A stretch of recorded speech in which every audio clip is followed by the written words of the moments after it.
Hello students, welcome back to our English class 10th का first flight book से हम एक नया टॉपिक आज डिस्कस करेंगे।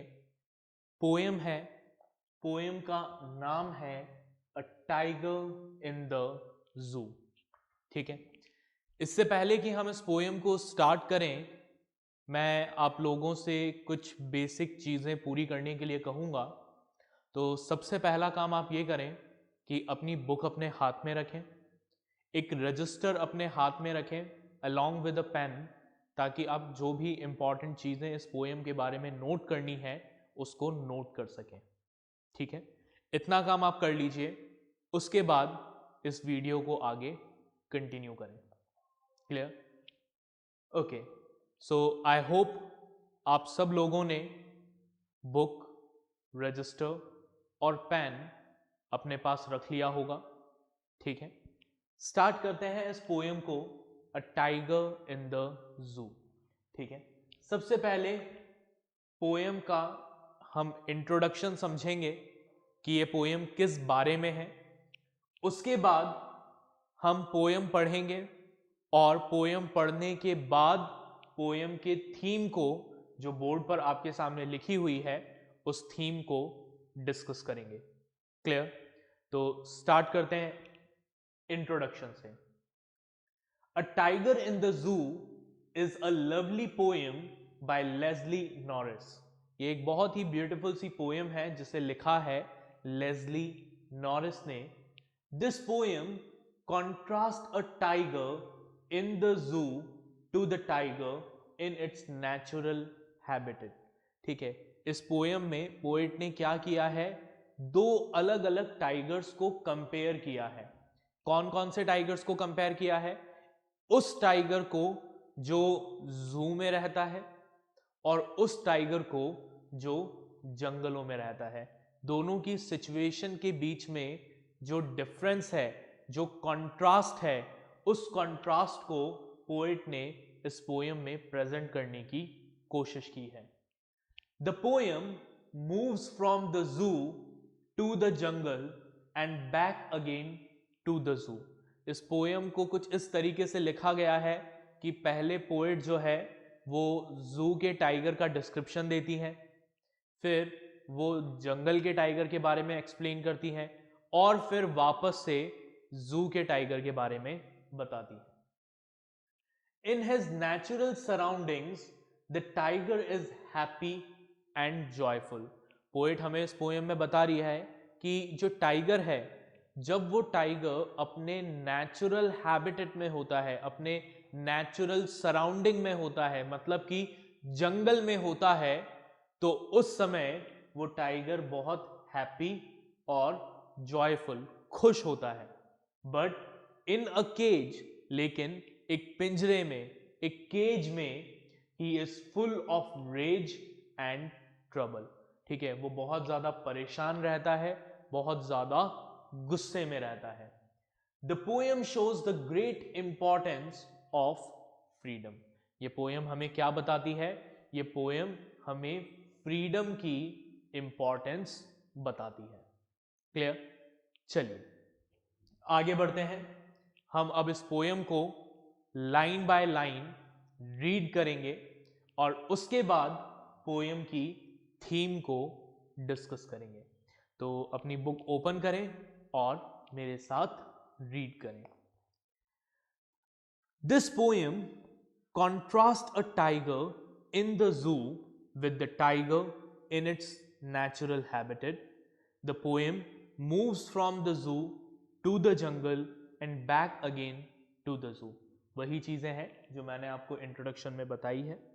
So read the poem silently once and say which stanza speaks about the tiger in the zoo and which one speak about the tiger in the jungle. ये आपके personal practice के लिए है, आपके लिए खुद के लिए एक असाइनमेंट है, तो वो आप अपने लेवल पर करिएगा। हम इस पोएम के एक्सप्लेनेशन को समझते हैं। He stalks in his vivid stripes the few steps of his cage on pads of velvet quiet in his quiet rage. क्या कह रही है पोएट फर्स्ट पैराग्राफ में? पोएट फर्स्ट पैराग्राफ में कहती है ही यानी कि tiger, he stocks in his vivid stripe. Vivid stripes मतलब ब्राइट शार्प कलर, जो शार्प स्ट्राइप्स टाइगर की बॉडी पर होती हैं, जो धारियां टाइगर की बॉडी पर बनी होती हैं, वो टाइगर अपने उन विविड स्ट्राइप्स में क्या कर रहा है, उस पिंजरे में, उस केज में जो उसको जू में दिया गया है, उस केज के अंदर कुछ कदम चल रहा है। He is walking in the cage on pads of velvet quiet in his quiet rage। वो जो टाइगर है उसके जो पैड्स हैं, पैड्स मतलब जो उसके लेग्स हैं, वो कैसे हैं, इट्स लाइक वेलवेट, ठीक है, वेलवेट जैसे हैं, सॉफ्ट हैं, गद्देदार हैं, और उसके चलने की बिल्कुल भी आवाज नहीं आ रही है, ठीक है। इतने पैडेड फीट हैं उस टाइगर के, ठीक है, इतने गद्देदार पैर हैं उस टाइगर के, उसके जो पॉज हैं वो इतने गद्देदार हैं कि जब वो चल रहा है तो उसकी कोई आवाज नहीं आ रही है, और वो चुपचाप गुस्से में क्या कर रहा है, अपने पिंजरे में घूम रहा है, ठीक है। गुस्से में क्यों है टाइगर, क्या रीजन है उसका गुस्से में होने का, क्योंकि उसको जंगल से निकालकर उस पिंजरे में बंद कर दिया गया है, उससे उसका फ्रीडम छीन लिया गया है। He should be lurking in shadows, sliding through long grass near the water hole where plump deer pass। अब पोएट आगे कहती हैं कि इस टाइगर को यहाँ इस जू में नहीं होना चाहिए था, ठीक है। इस टाइगर को कहाँ होना चाहिए था, इसको क्या करना चाहिए था, he should be lurking in shadows, इसको परछाइयों में छुपा हुआ होना चाहिए था। अगर ये जंगल में होता तो इस वक्त ये टाइगर क्या कर रहा होता, ये बड़े बड़े पेड़ पौधों की जो परछाइयाँ हैं, झाड़ियाँ हैं, उनमें छुपा हुआ होता। स्लाइडिंग थ्रू लॉन्ग ग्रास, लंबी लंबी घास के बीच में धीरे धीरे दबे पांव अपने शिकार की तरफ बढ़ रहा होता। किस तरफ बढ़ रहा होता, near the water hole. Water hole यानी वो जगह जहां जंगल में पानी इकट्ठा होता है और सारे जानवर पानी पीने के लिए आते हैं, उस जगह पर ये जा रहा होता। वेयर प्लम्प डियर्स पास, जहां पर मोटे मोटे, ठीक है, हट्टे कट्टे डियर जो हैं वो गुजरते हैं। तो वो अभी क्या कर रहा होता, अगर ये टाइगर जू में नहीं होता और जंगल में होता तो ये क्या कर रहा होता, ये घात लगाकर बैठा रहता। कहाँ बैठा रहता, वाटर होल के पास बैठा रहता, जहां से डियर्स गुजरते हैं और उनका शिकार कर रहा होता। बट इंस्टेड ऑफ दैट हमने क्या किया, हमने उस टाइगर को बंद कर दिया। कहां पर, एक पिंजरे के अंदर, एक छोटे से पिंजरे के अंदर। He should be snarling around houses at the jungle's edge। ठीक है, इस टाइगर को क्या करना चाहिए था, अगर ये टाइगर अपने नेचुरल हैबिटेट में होता तो ये क्या करता, आगे पोएट बताती हैं। He should be snarling around houses।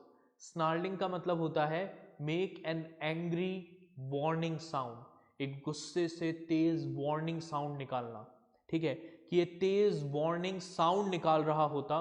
कहां पर, घरों के आसपास, उन घरों के आसपास जो जंगल के किनारे पर बने हैं, ठीक है। उन लोगों को वार्न करता कि भाई देखो, मेरे टेरिटरी में, मेरे फॉरेस्ट में एंटर मत करना, ठीक है। Bearing his white fangs, his clause, terrorising his the village, ठीक है। और क्या कर रहा होता ये गांव के लोगों को अपने वाइट फैंग्स, ठीक है, जो अपने दांत हैं, सफेद दांत हैं, वो दिखा रहा होता, अपने पंजे दिखा रहा होता और उनको वार्न कर रहा होता, उनको टेरराइज कर रहा होता कि देखो ये फॉरेस्ट मेरी टेरिटरी है और मेरी टेरिटरी में एंटर मत होइएगा, ठीक है, मेरी टेरिटरी में मत आना। But he is locked in a concrete cell. लेकिन उस टाइगर को ऐसा कुछ करने का मौका ही नहीं मिला। ना तो उसको डियर्स का शिकार करने का मौका मिला, ना उसको गांव के लोगों को डराने का, वार्न करने का मौका मिला। इंस्टेड क्या किया गया, उस टाइगर को लॉक कर दिया गया कहाँ लॉक कर दिया गया? इन अ कॉन्क्रीट सेल, एक कॉन्क्रीट के, सीमेंट के पिंजरे में बंद कर दिया गया।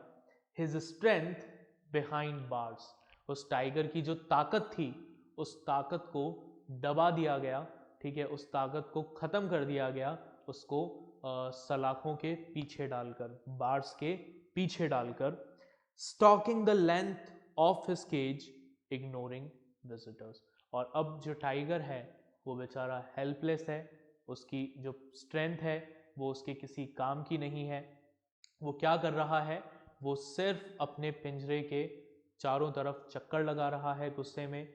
जो विजिटर्स वहाँ पर आ रहे हैं, जो लोग उसको देखने आ रहे हैं, जिन लोगों के लिए वो एक सोर्स ऑफ एंटरटेनमेंट है, वो टाइगर उन लोगों को इग्नोर कर रहा है, ठीक है।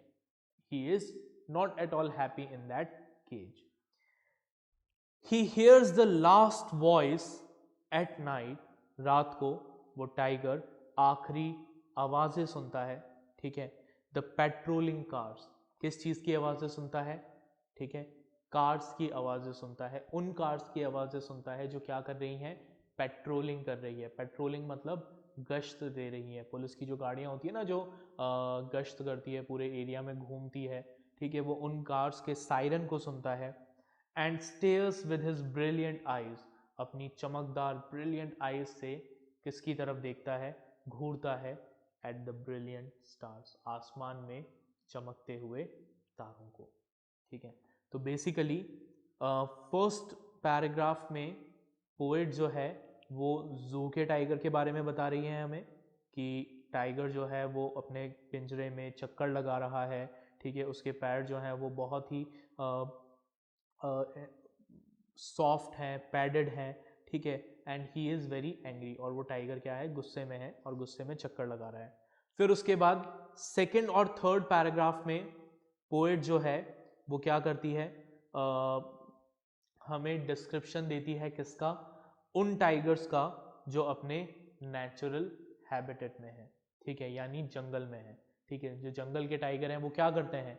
वो शिकार करते हैं, ठीक है, वाटर होल तक जाते हैं, घात लगाकर बैठे रहते हैं, हिरण के आने का इंतज़ार करते हैं और उनका शिकार करते हैं, ठीक है। थर्ड पैराग्राफ में पोइट बताती है कि अगर टाइगर अपने नेचुरल हैबिटेट में है तो वो टाइगर क्या करेगा?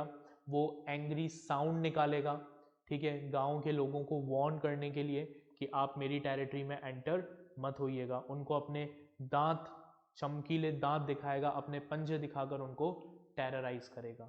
लेकिन लास्ट के जो 2 पैराग्राफ हैं उसमें स्टोरी हमारी वापस से कहाँ आती है? जू में आती है। और पोएट बताती है कि इंसानों ने क्या किया, ह्यूमन बींग्स ने क्या किया? उस टाइगर के फ्रीडम को ख़त्म कर दिया, उसको एक कॉन्क्रीट सेल में लॉक कर दिया, उसकी स्ट्रेंथ को बांध दिया मेटल बार्स के पीछे, ठीक है, जहाँ पर वो टाइगर चाह कर भी कुछ नहीं कर सकता। उसकी स्ट्रेंथ यूजलेस है, ठीक है। वो सिर्फ अपना साइलेंट प्रोटेस्ट शो करता है, अपना गुस्सा शो करता है। कैसे गुस्सा शो करता है? By ignoring the visitors, visitors को इग्नोर करके, ठीक है, जो लोग उसे देखने आ रहे हैं उन सबको इग्नोर करके। और बड़े उम्मीद के साथ वो आसमान की तरफ, आसमान में चमकते हुए तारों को देखता है, इस उम्मीद में कि काश उसे उसका फ्रीडम वापस मिल जाए। So that is the poem a tiger in the जू। आई होप आपको पोएम जो है वो समझ में आई होगी, ठीक है। अब हम बात करेंगे इस पोएम के थीम की। हम ऑलरेडी पोएम का एक्सप्लेनेशन देख चुके हैं, तो अब पोएम की थीम को डिस्कस करते हैं। सो लेट्स सी थीम क्या है पोएम की। The tiger is a proud creature. हम अगर टाइगर की बात करें तो टाइगर जो है it is a very proud creature, वो बड़ा प्राउड क्रीचर है, ठीक है। प्राउडनेस का सिंबल है टाइगर, ठीक है। It is a shame that such a powerful, agile and untameable animal should be catched in a zoo. ये बड़े शर्म की बात है कि इतने पावरफुल, इतने स्ट्रॉन्ग, अनटेमेबल, अनटेमेबल मतलब अनकंट्रोलेबल एनिमल को हम इंसानों ने क्या किया, पिंजरे में कैद करके रखा है। In his natural habitat he doesn't need the help of any kind to hunt in its own food. ठीक है, पोइट आगे इस पोएम में हमें बता रही है कि जब टाइगर अपने नेचुरल हैबिटेट में होता है तो उसे किसी की मदद की जरूरत नहीं होती अपना शिकार करने के लिए, वो सेल्फ डिपेंडेंट होता है। ठीक है, खुद अपना शिकार करता है। ठीक है, आपने देखा होगा बहुत से जानवर ऐसे होते हैं जो खुद शिकार नहीं करते, प्रेडेटर्स होते हैं, दूसरों के शिकार पर डिपेंड करते हैं। ठीक है, बट टाइगर ऐसा नहीं है। अगर टाइगर के सामने कोई डेड बॉडी पड़ी है तो टाइगर उसको नहीं खाएगा। ठीक है, वो खुद शिकार करता है। ठीक है, और उसके बाद अपना खाना खाता है। Right, his hunting of deer at the water hole में सीम रादर क्रूअल। हो सकता है इंसानों को ऐसा लगे कि टाइगर ने डेयर को मार दिया वाटर होल पर, वो आपको क्रूअल लग सकता है, लेकिन वो जरूरी है। He hunts for food not for pleasure. Tiger वो जो हंटिंग कर रहा है वो क्यों कर रहा है, he is doing it for food. ठीक है, उसको उन डेयर्स को मारने में मजा नहीं आता। वो उन डेयर्स को क्यों मारता है, अपनी फूड की रिक्वायरमेंट को पूरा करने के लिए। ठीक है, अपना खाना अरेंज करने के लिए। His presence in the natural habitat is necessary to maintain the balance of the food chain. ठीक है, नेचुरल हैबिटेट में टाइगर की प्रेजेंस कंपलसरी है।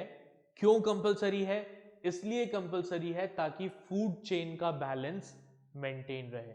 ठीक है, हमारा इकोलॉजिकल बैलेंस मेंटेन रखने के लिए, फूड चेन का बैलेंस मेंटेन रखने के लिए हर एक एनिमल, हर एक प्लांट, हर एक स्पीशीज इक्वली इंपॉर्टेंट है। ठीक है, अगर कार्निवोरस एनिमल्स नहीं होंगे तो हर्बीवोरस एनिमल्स बहुत ज़्यादा बढ़ जाएंगे। ठीक है, जो इंटर्न क्या करेंगे, पूरे जंगलों को खा जाएंगे। ठीक है, तो इकोलॉजिकल बैलेंस मेंटेन करने के लिए, फूड चेन का बैलेंस मेंटेन करने के लिए टाइगर्स की प्रेजेंस नेसेसरी है। Sometime the tiger may stray into human habitation. कई बार ऐसा भी हो सकता है कि टाइगर जो है वो इंसानों के एरिया में चला जाए। He only display is his strength and ferociousness. लेकिन इंसानों के एरिया में आकर भी टाइगर जो है वो नॉर्मली इंसानों को नुकसान नहीं पहुंचाता है। वो सिर्फ उन्हें क्या करता है, उनको डराता जरूर है इंसानों को। ठीक है, लेकिन उन्हें कोई नुकसान नहीं पहुंचाता। But he doesn't harm anyone till he is provoked. जब तक इंसान टाइगर पर हमला नहीं करते, ठीक है, जब तक वो उसको प्रोवोक नहीं करते, तब तक टाइगर भी इंसानों पर हमला नहीं करता।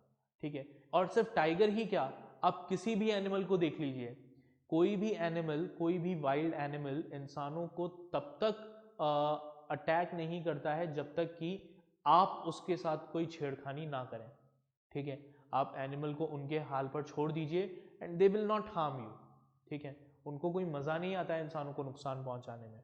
वो इंसानों को नुकसान क्यों पहुंचाते हैं, जब उन्हें लगता है कि इंसान उनके लिए क्या है, खतरा है। Even in the cage, he ignores all those who come to the zoo to see him as entertainment. Even कि zoo में भी टाइगर किसी ह्यूमन बीइंग पर अटैक करने की कोशिश नहीं करता है। ठीक है, वो उन सब ह्यूमन बीइंग्स को इग्नोर करता है। ठीक है, अपना साइलेंट प्रोटेस्ट शो करता है। ठीक है, इस बात के लिए प्रोटेस्ट शो करता है कि हमने उसको कैद किया है। और कैसे प्रोटेस्ट करता है, बाय इग्नोरिंग ह्यूमन बीइंग्स, इंसानों को इग्नोर करके। Like human beings the tiger too loves and values his freedom. इंसानों की तरह ही टाइगर को भी अपना फ्रीडम प्यारा है, उसे भी अपने फ्रीडम की जरूरत है। वो भी चाहता है कि उसको फ्री छोड़ा जाए, उसको बांध कर ना रखा जाए। He shows his anger, hatred, and even defiance by walking about in rage in his cage.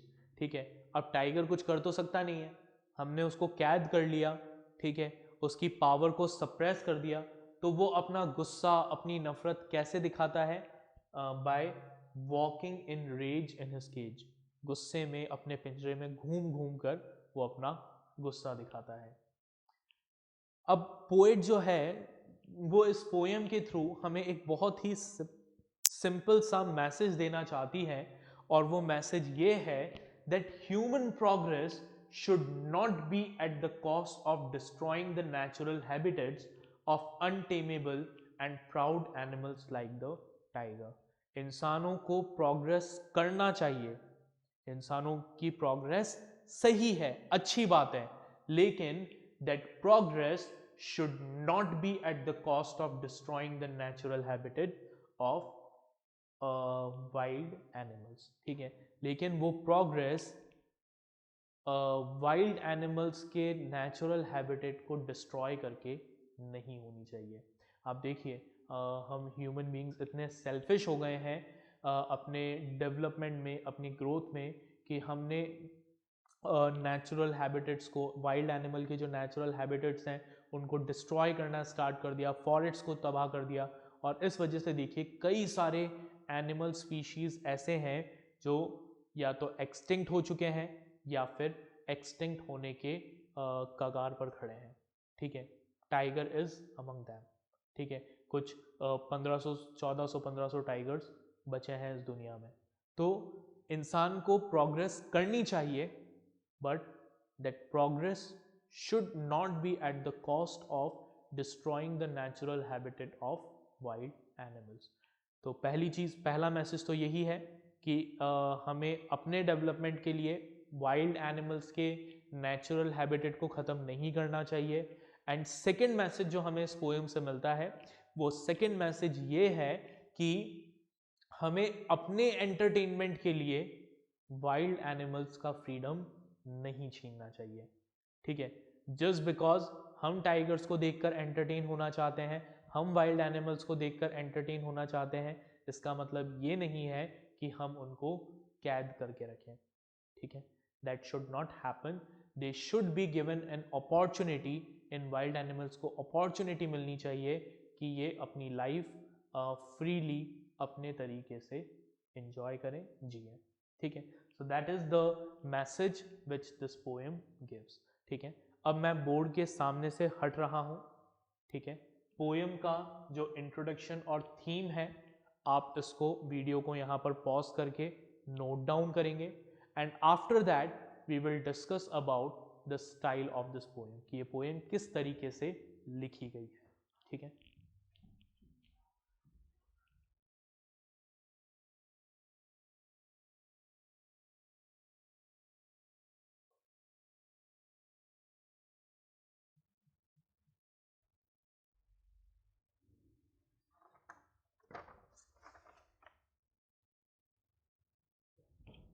Okay, तो आपने ये लिख लिया होगा, ठीक है।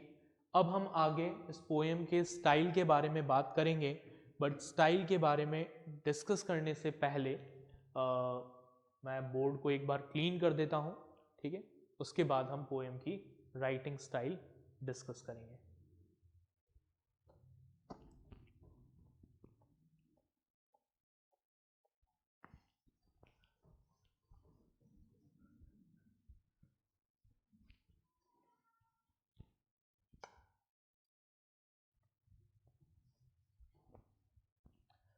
अगर आप इस पोएम को ध्यान से देखें तो you will observe that the poem is written, और poem is divided into 5 stanzas, ठीक है।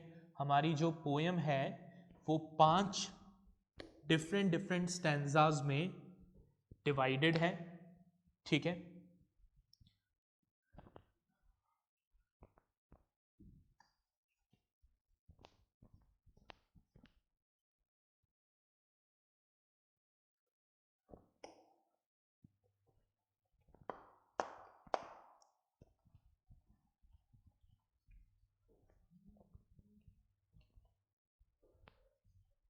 चलिए, so let's discuss the style of the poem.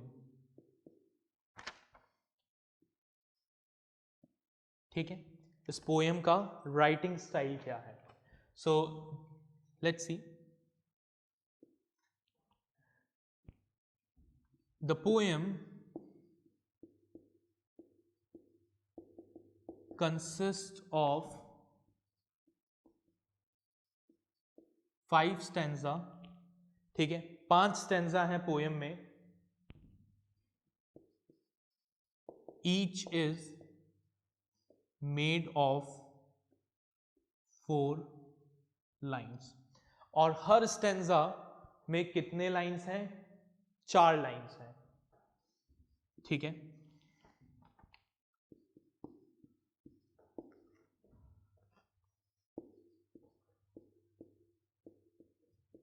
The rhyming scheme is, poem की राइमिंग स्कीम की हम बात करें तो पोएम में थ्रू आउट द पोएम एक कंसिस्टेंट राइमिंग स्कीम यूज की है, और वो है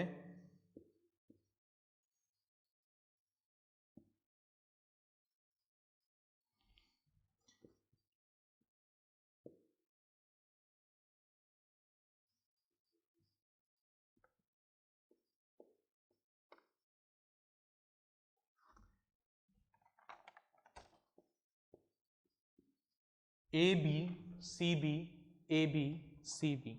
अगर आप एग्जाम्पल देखें, ठीक है, तो फर्स्ट पैराग्राफ का हम एग्जाम्पल देखते हैं।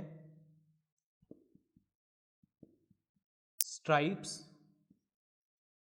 केज, क्वाइट, रेज, ये हमारे फर्स्ट पैराग्राफ के लास्ट 4 वर्ड्स हैं। तो स्ट्राइप को हम दे देते हैं ए, केज बी, क्वाइट सी, और रेज जो है वो केज के साथ क्योंकि राइम कर रहा है तो इसे भी हम क्या वर्ड देंगे, क्या अल्फाबेट देंगे? बी। ठीक है, सो पूरे पोएम में throughout the poem this common और consistent rhyming scheme is used. ठीक है,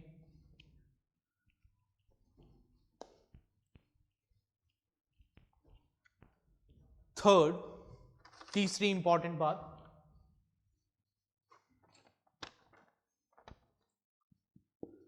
the personification of tiger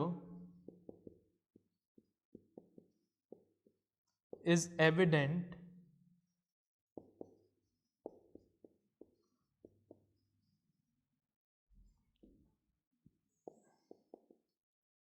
as the poet calls him he and not it।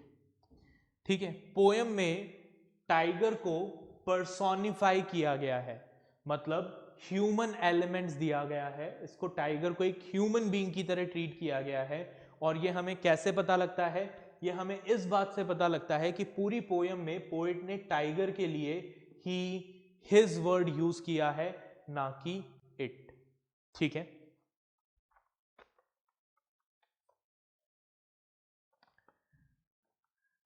उसके बाद हम ऑलरेडी डिस्कस कर चुके हैं कि the poem has 2 distinct setting. ठीक है, 2 डिफरेंट एरिया है पोएम के, 2 डिफरेंट सेटिंग है। पहली है, फर्स्ट इज जू and the second is the natural habitat of the tiger, that is forest। ठीक है, 2 अलग अलग सेटिंग्स यूज की गई है, पहला जू और दूसरा फॉरेस्ट। ठीक है, तो आई होप आपको ये पोएम समझ में आ गई होगी। ठीक है, अब हम मिलेंगे अगले लेक्चर में अगली पोएम के साथ।